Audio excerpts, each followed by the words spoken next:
Christmas, Merry Christmas, Merry Christmas to you. Merry Christmas, Merry Christmas, Merry Christmas to you. Merry Christmas, Merry Christmas.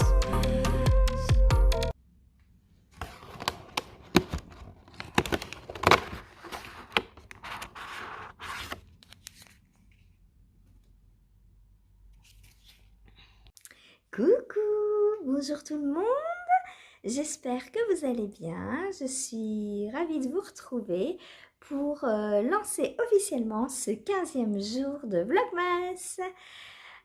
Que le temps passe vite, on est déjà à la moitié du mois quoi, mais J-10 avant Noël.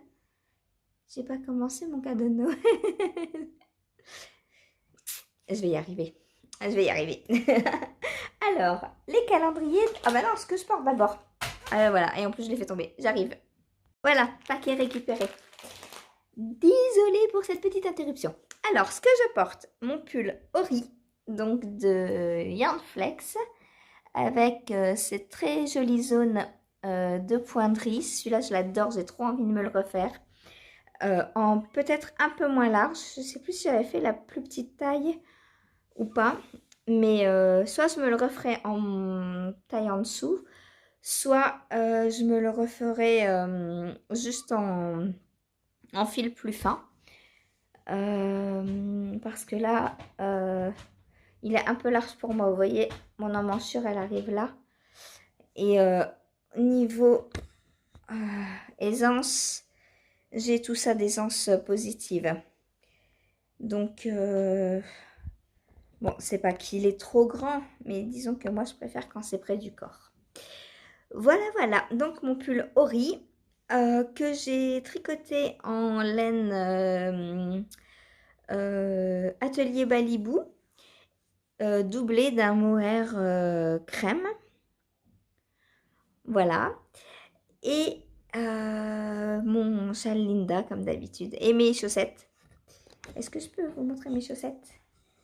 Et hop là, c'est les chaussettes que j'ai tricotées dans le train pour aller à Nancy au mois de juillet. À partir de ma sock blank que l'on m'avait offerte. Et d'ailleurs, il m'en reste, je pourrais me refaire une paire de chaussettes entière. Parce que je crois que j'ai usé genre 30 grammes de ma sock blank. Voilà, c'est très rentable chez moi de la laine à chaussettes. Alors, les gros paquets aujourd'hui. Wouhou. Donc c'est laine et chaudron. Attention, attention, qu'est-ce que nous a préparé Anaïs?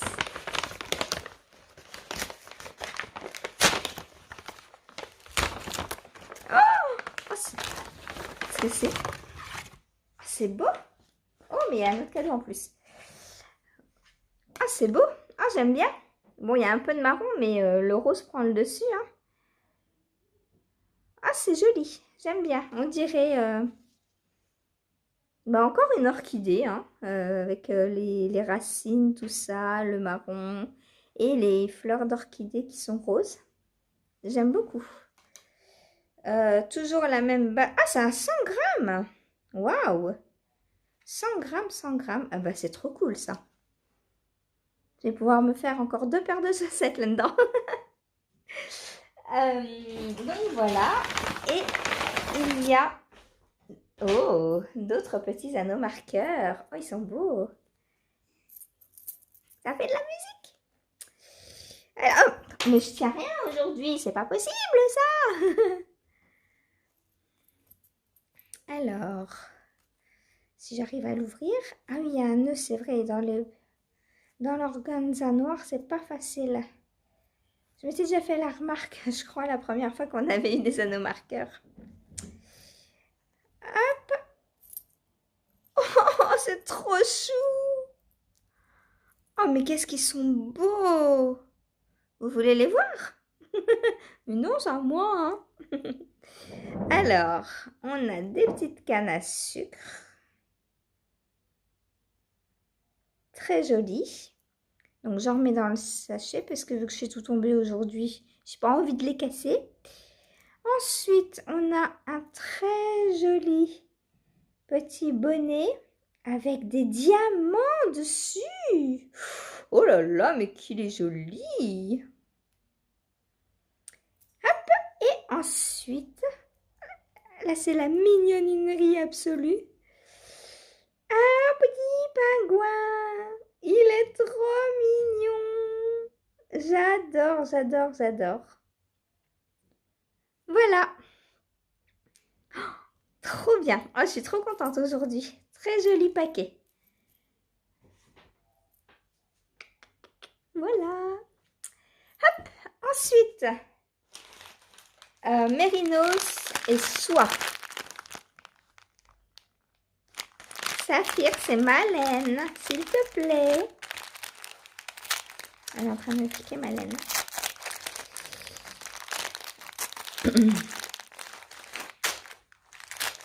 Hop. Ah, c'est un peu moins peps aujourd'hui, je trouve. On va voir. Non, ça va, ça va.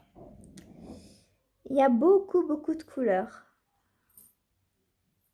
Vous entendez qu'elle est en train de me piquer mon sachet d'anneau marqueur là? Alors, on va dérouler tout cela.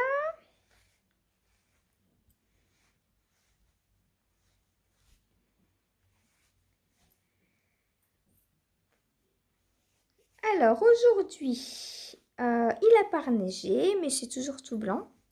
Il fait -2, un truc comme ça, donc ça va tenir quelques jours, je pense. Et voici la tresse.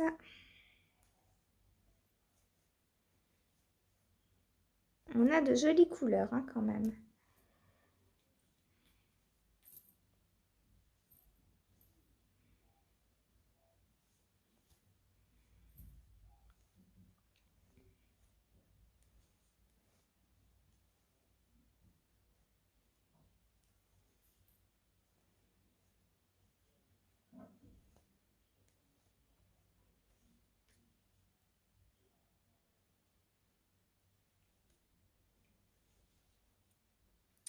Et voilà, voilà.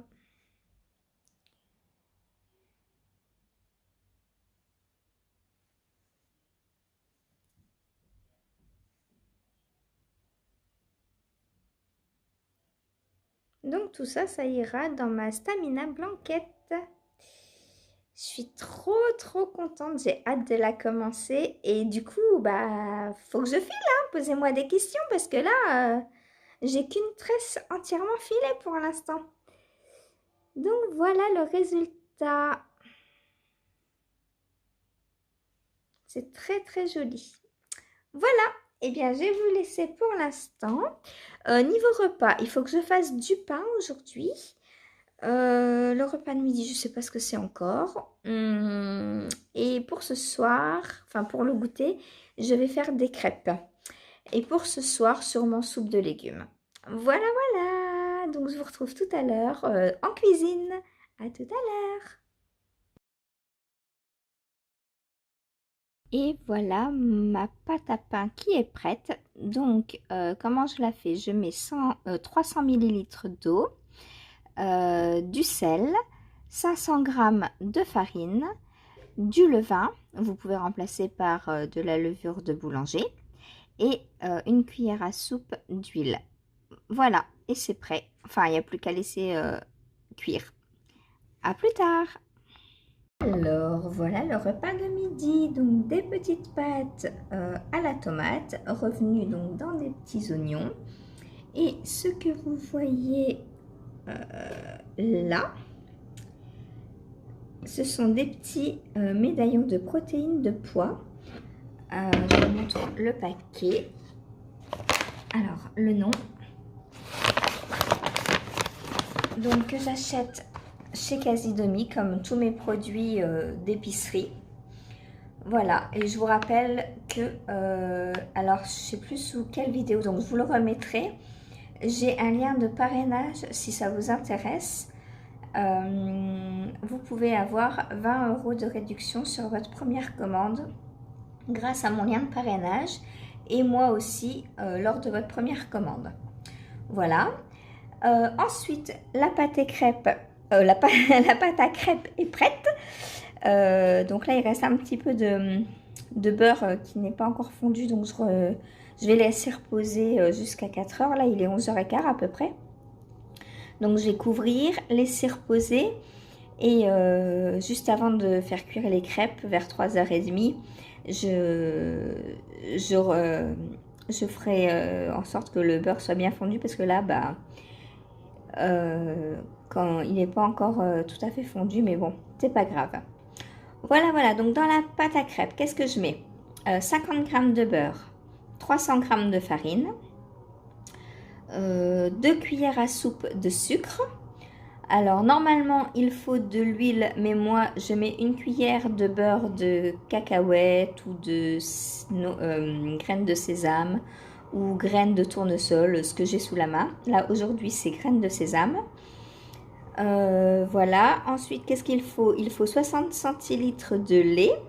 Donc moi j'ai mis du lait de soja aujourd'hui et 3 œufs. Voilà. Et bon, la recette dit un peu de rhum. Moi je mets du sirop de noisette ou de vanille selon ce que j'ai, que l'on met dans au-dessus des cappuccinos. Voilà. Et j'ai oublié de vous dire, donc dans les pâtes, j'ai mis de la crème de coco aussi. Voilà. Et le pain est en train de cuire. Donc là, il est 11h15. Donc on ne mange pas de suite. Je vais aller tricoter un petit peu. Voilà. Bon appétit, à tout à l'heure.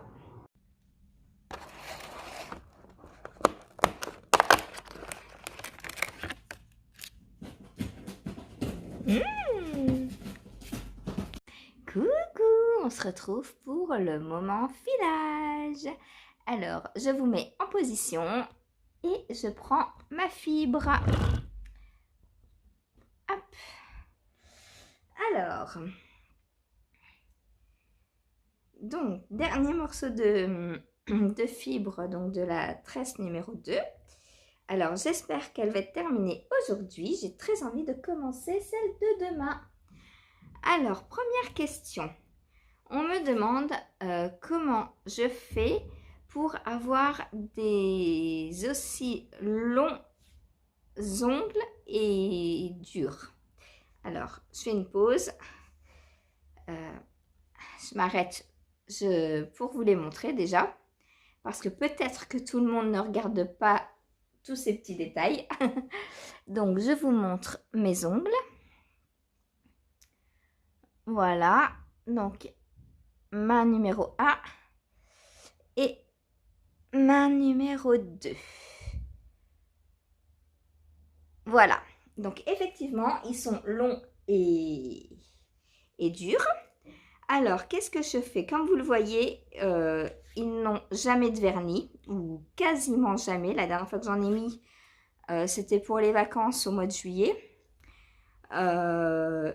Quand je dis vernis, c'est même pas de base durcissante, rien du tout. Hein. Pas de durcisseur, pas de nourrissant, rien du tout. Alors, qu'est-ce que je leur fais? Eh bien, tout simplement, je crois que... alors, s'il y a un médecin dans la salle, exprimez-vous. Mais je pense que ça vient de mon alimentation... d'une bonne alimentation, une bonne hygiène de vie tout simplement, parce qu'il me semble que une fois que le corps a puisé dans les nutriments qu'on lui donne pour être en bonne santé, eh bien il laisse le reste aux cheveux et aux ongles. Donc voilà, tout simplement en mangeant bien. Et la seule chose que je leur fais, parce que pareil je ne les coupe absolument jamais, donc, seule chose que je fais, c'est que je les lime 2 à 3 fois par semaine. Voilà, c'est tout ce que je leur fais, je les lime. Comme ça évite qu'il y ait des bouts qui cassent ou qui soient coupants à certains endroits. et ils sont bien arrondis et je ne me raccroche pas comme ça. Voilà, voilà. Donc, une bonne alimentation. Je pense que c'est la clé de tout. Ensuite, comment est-ce que je prépare le chou chinois, mis à part en soupe? Alors, j'en ai acheté hier, donc je le ferai demain et vous aurez une petite vidéo. Voilà, voilà. Ensuite, est-ce qu'il y a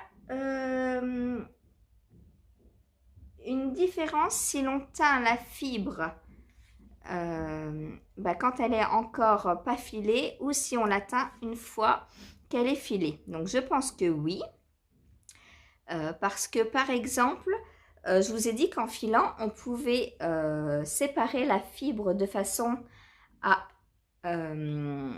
mélanger les couleurs en fait, à atténuer, alors que si on teint sur un écheveau, puisque la fibre, une fois qu'elle est filée, on la met en écheveau, là on peut plus jouer sur le résultat en fait. On aura ce qu'on dépose sur l'écheveau, comme les teinturières quand elles teignent les écheveaux. Donc si on fait des speckles, on aura des speckles, etc. Mais on ne pourra plus après jouer avec, nuancer le résultat de la teinture en fait. Alors que là, par exemple, je file une moitié de tresse bleue. Si demain, j'ai envie de filer par exemple celle-ci, c'est tout à fait possible. Et du coup, mon écheveau, il sera plus du tout pareil.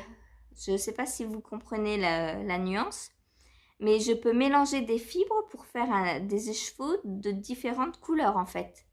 Là, je ne le fais pas parce que je vais faire une couverture avec, donc j'ai décidé que voilà. Mais si par exemple, je veux faire un pull avec mes fibres, je peux tout à fait me dire que je fais un écheveau bleu et vert, un deuxième bleu et vert, un troisième bleu et vert, de façon à avoir des... faut que je file en même temps, sinon ça va pas. De façon à avoir des... on va dire des zones de couleurs différentes, mais qui vont se retrouver après en fait. Pas comme un color block, parce qu'en color block, c'est si par exemple je faisais une tresse bleue, une tresse verte, une tresse rose, et que je l'ai tricoté comme ça. Donc là, j'aurai une rayure bleue, une rayure verte, une rayure rose. Alors qu'en mélangeant, en découpant les pièces, en séparant les fibres, comme je l'ai fait là en 3, et en filant avec par exemple 3 autres fibres, et que je faisais 3 écheveaux, donc en mélangeant des fibres, j'aurai des écheveaux certes de couleurs différentes, mais 3 fois les mêmes en fait. Je ne sais pas si c'est clair. Puisque je tricoterai d'abord un écheveau dans lequel il y aurait du bleu, du vert et par exemple du rose. 3 fois, puisque j'aurais divisé en 3 fibres. Alors que si je ne sépare pas, j'aurai un écheveau bleu, un écheveau vert, un écheveau rose à la suite. Et ce sera du coup des vrais color blocks. Pas, en séparant, ça fera plus des rayures. Donc, je pense que oui, le fait de teindre la fibre avant va donner un résultat différent que de teindre l'écheveau que l'on obtient à partir d'une fibre blanche. Voilà. Ensuite, on me demande si 175 mètres au 100 grammes équivaut à de la Diké. Alors pour moi non, ça équivaut à de la worsted, je pense. Après, il y a des tableaux, vous pouvez retrouver sur internet. Pour moi, la Dike, c'est 200 mètres au 100 grammes. Quand on a un peu plus de 200 mètres, par exemple 250-280 mètres, c'est de la sport. Et quand on a entre 350 et 450, c'est de la fingering. Ensuite, est-ce que j'ai déjà tricoté des torsades japonaises? Alors non, et de nom, je ne connaissais pas du tout. Donc, je suis allée faire ma petite curieuse. Je suis allée voir sur internet et j'ai trouvé un modèle d'écharpe super joli. Donc, sur un blog. Hein. Donc, je vais le faire. Alors, pas tout de suite, hein, parce que voilà, vous savez très bien que là, jusqu'en janvier-février, je suis très très prise. J'ai des projets à n'en plus finir. Voilà, même si ça commence à bien diminuer là. Du coup, je vous mettrai le lien en bas sous la vidéo. Et dites-moi si vous connaissez. Voilà, les torsades japonaises. Alors, belle découverte, c'est très joli. Ça fait des espèces de lignes. J'aime beaucoup. Voilà. Ensuite, est-ce que j'ai arrêté la couture? Non, non, non, je n'arrête pas la couture. Non, rassurez-vous.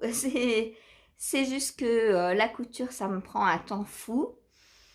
Enfin, beaucoup plus que de prendre mon tricot et de tricoter. Et pour l'instant, on va dire que j'ai pas de temps à perdre, entre guillemets, à coudre. Parce que, en plus, j'ai les cadeaux de Noël là au tricot à faire, la fin de mes tests, etc. Et la couture n'intervient pas du tout. Et bon, je privilégie ce qui a une deadline en fait. Hein. Voilà. Mais dès que je peux. Et si je suis pas trop en retard avant de partir en vacances, je compte faire un petit sac pour emballer le cadeau de Noël de ma belle-sœur. Mais c'est vraiment si je vois que je vais réussir à finir le pull parce que le pull est plus important que le sac. Voilà, mais du coup, le sac, il faut qu'il soit fait avant de partir parce que je prends pas ma machine à coudre alors que je vais prendre le tricot au moins pour le voyage et pourquoi pas le finir vu qu'on part le 20. Jusqu'au 24, j'aurai encore quelques jours pour essayer de le finir. Donc, voilà. Donc le pull, je l'emmène, forcément puisque je vais l'offrir.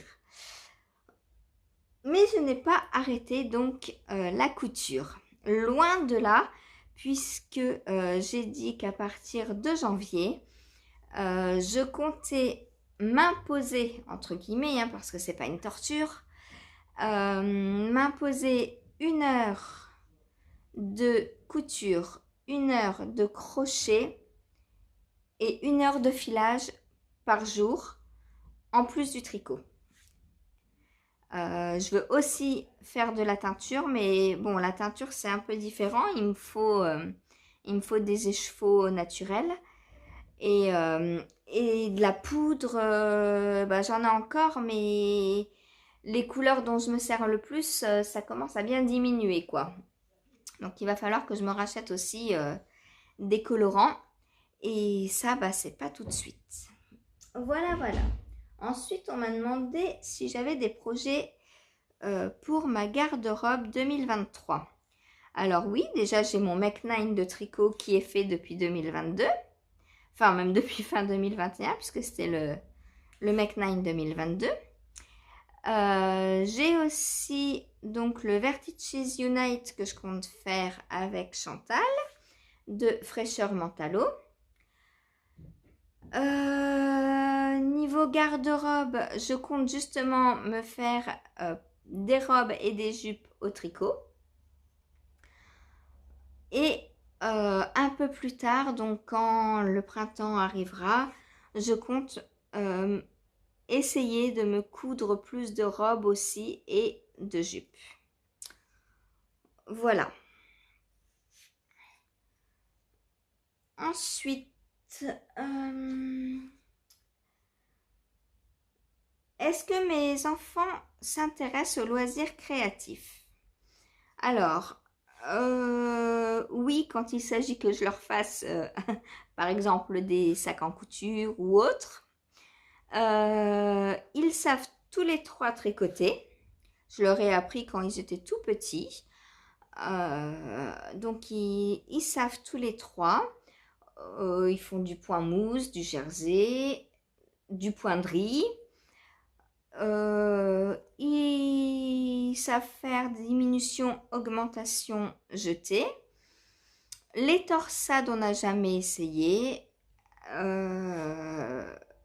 Et le jacquard non plus. Donc, ils ne tricotent pas au quotidien. Ils ont d'autres chats à fouetter. Mais peut-être qu'un jour, ils voudront reprendre et je serai là pour leur remettre le pied à l'étrier sans aucun souci. Par contre, ils ne cousent pas, mais parce que moi, ça fait que1 an que j'ai ma machine à coudre. Avant, j'en avais une vieille qui ne fonctionnait pas très bien et du coup, j'avais peur de les laisser dessus, de peur que l'aiguille parte ou voilà. D'ailleurs, je ne cousais pas non plus beaucoup avec, hein, juste les ourlets, les petites choses comme ça, les rapiècements. Mais là, depuis que j'ai la nouvelle, ça fait qu'1 an que je l'ai, même pas, puisque je l'ai acheté pendant les soldes de janvier l'année dernière. Voilà. Et depuis, il ne tricote plus et il ne cousent pas non plus du coup. Voilà, c'est des ados, ils ont autre chose à faire, ce que je comprends très très bien. Ensuite, quelle est ma plus belle dentelle et mon plus beau jacquard? Alors, je vais être obligée d'arrêter de filer pour vous montrer. Bon, je continue un petit peu quand même, hein. Ah oui, donc je reprendrai cette question un peu après, parce que j'aimerais continuer un peu mon filage. Et en attendant, je vais vous parler d'une remarque qu'on m'a faite donc sous une vidéo. Donc remarque que je prends très bien, il n'y a pas de souci, mais seulement je voulais vous répondre et vous en donner l'explication. Donc on m'a dit quand j'ai ouvert donc avant-hier, le calendrier de l'Avent de l'année Chaudron. Donc quand c'était le mini tout gris, on m'a dit que je n'avais pas caché ma joie, entre guillemets, de ne pas aimer les chevaux. Alors, oui, effectivement, j'ai dit que je n'aimais pas, mais ça ne remet pas du tout en cause le travail d'Anaïs. J'aime beaucoup sa façon de teindre, hein. Le calendrier de l'Avent, je ne l'ai pas pris par hasard. J'avais déjà pris des écheveaux. Je louche depuis très longtemps sur le coloris Cheshire. C'est un bleu absolument magnifique. Mais c'est vrai que le gris, c'est pas mon dada, quoi. Et de toute façon, tout le monde le sait. C'est pas un secret. Si en l'ouvrant, j'avais dit « Waouh, c'est magnifique !» vous m'auriez pas cru. Et moi, j'estime que faire une vidéo, c'est rester naturel. Je vais pas m'inventer des goûts et des couleurs pour dire « Ouah, c'est beau » tout le temps. Je pense déjà que je le dis assez parce que j'aime beaucoup de choses. Mais quand j'aime pas, je le dis aussi, quoi. Et ça me paraît tout à fait normal. Voilà. Donc, dites-moi ce que vous en pensez dans les commentaires. Il n'y a pas de mauvaise réponse, hein. Tout le monde a le droit d'aimer le gris, de ne pas aimer. Les goûts et les couleurs, ça s'explique pas. Chacun fait comme il veut, comme hier, hein, mon pull marron, moi j'ai dit que j'aimais pas.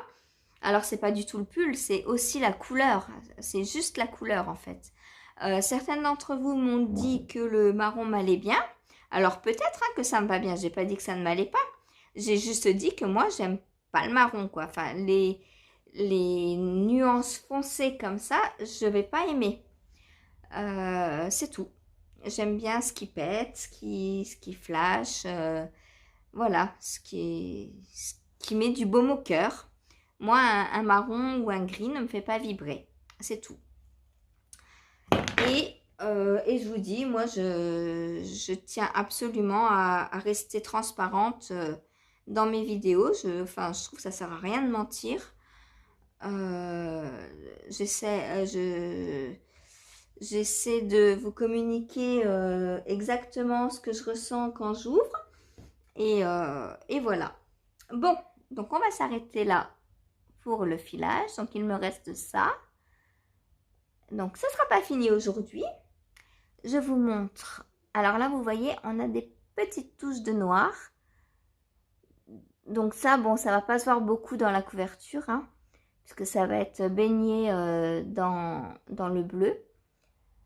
Mais si je veux l'enlever, il faut que comment dire, enfin, j'arriverai pas à l'enlever complètement, mais si je veux nuancer, il faudrait que je retordre cette fibre avec une autre beaucoup plus claire de façon à ce que le noir soit atténué. Mais là, il n'y en a pas assez pour dire que je vais l'enlever, hein. Je vais laisser ça comme ça se présente. Et puis ce sera dans une couverture en plus, c'est pas un truc que je vais porter. Voilà, voilà. Donc il est bientôt fini, mais pas encore. Alors, mes plus belles dentelles. Donc je vous ai sorti quelques tricots. Alors, tout d'abord, j'adore cette dentelle. Donc c'est le gilet Michel de Mademoiselle Petroni. Alors, j'essaye de bien vous la montrer. Donc on a des petits losanges comme ça, avec à l'intérieur une noppe. J'aime beaucoup.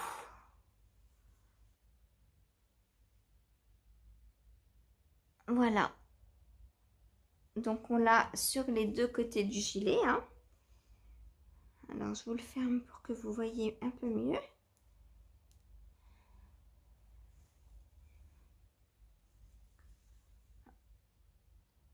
Et ça, j'aime beaucoup.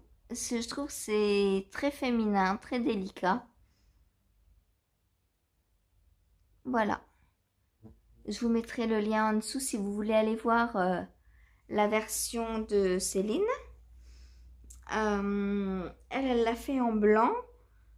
Et du coup, bah, ça ressort peut-être un peu mieux. Et du coup, j'ai retrouvé ce que j'avais fait de la couleur que j'avais oublié la dernière fois en faisant mon jacquard. C'était ce gilet. Voilà. Il est très joli. Donc ça, c'est un gilet que j'ai fait en Let Lopi. Ensuite, autre dentelle que j'aime beaucoup, c'est la dentelle du Miss Brown de Magdalena, triple L de Mag. Voilà, donc ça fait... Alors, selon ce qu'on y voit, moi j'y vois des tulipes ou des petits cœurs. Voilà. Donc ça, j'aime beaucoup aussi. C'est à la fois très travaillé. Enfin, ça donne un aspect très travaillé, mais c'est très simple à faire. Voilà. Donc, tricoté aussi en Let Lopi, décidément. On dirait bien que c'est ma laine préférée. Et j'aime également aussi beaucoup cette dentelle.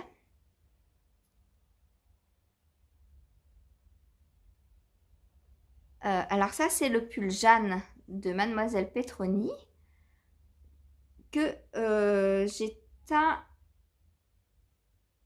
à l'oignon. Ça, c'est ma teinture à l'oignon. Voilà, donc magnifique dentelle qui fait comme une montée de feuilles là, c'est très très beau. On dirait une grande tige de fleurs avec une feuille de chaque côté. J'aime beaucoup. Et pareil, c'est très simple à faire, hein. La dentelle, très souvent, c'est des mailles endroit, des jetés, deux mailles ensemble, SSK, et voilà quoi. La plupart du temps, on arrive à faire une très jolie dentelle avec très très peu de mailles. Voilà. Donc pour ce qui est de la dentelle. Ensuite, on m'a demandé quel était mon jacquard préféré.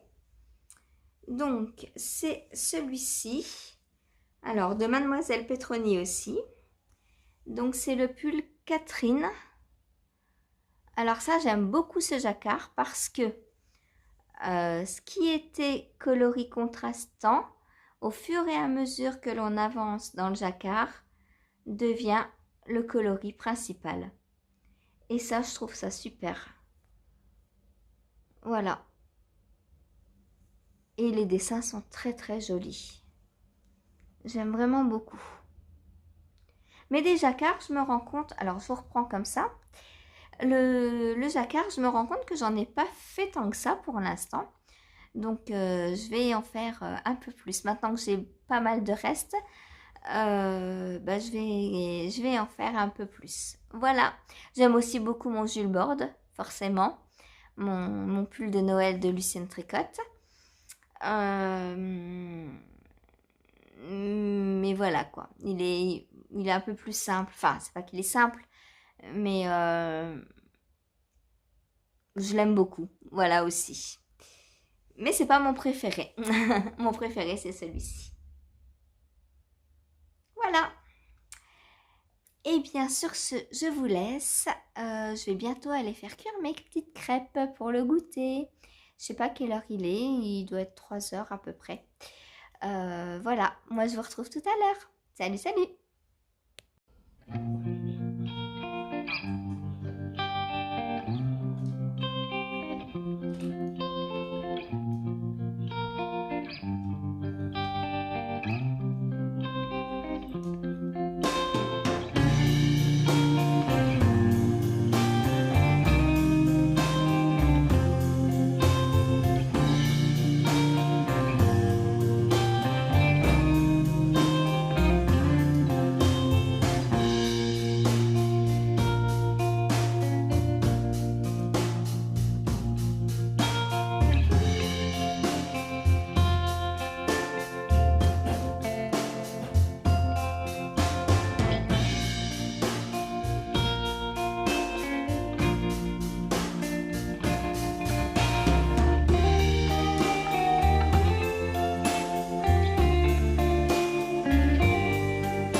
Et voilà les bonnes crêpes. Donc là, on a quelques jours de goûter. Voilà, voilà. Pendant que les crêpes cuisaient, j'ai épluché mes petits légumes pour la soupe de ce soir. Donc j'ai mis oignons, pommes de terre, navets, poireaux. Je vais couvrir d'eau, laisser cuire ça 15-20 minutes et mouliner. Et voilà, voilà. Cécile, au fait, de la chaîne Cécile Papote et Tricote, j'ai pensé à toi en faisant cuire les crêpes parce que la fumée des crêpes a fait sonner l'alarme à incendie. Et du coup, bah, ça m'a bien fait rire et j'ai pensé à toi. Voilà. Allez, si les autres, vous ne savez pas qui est Cécile et si vous ne savez pas pourquoi j'ai pensé à elle, allez voir son dernier vlogmas et vous saurez. Allez, je vous fais des bisous. À demain!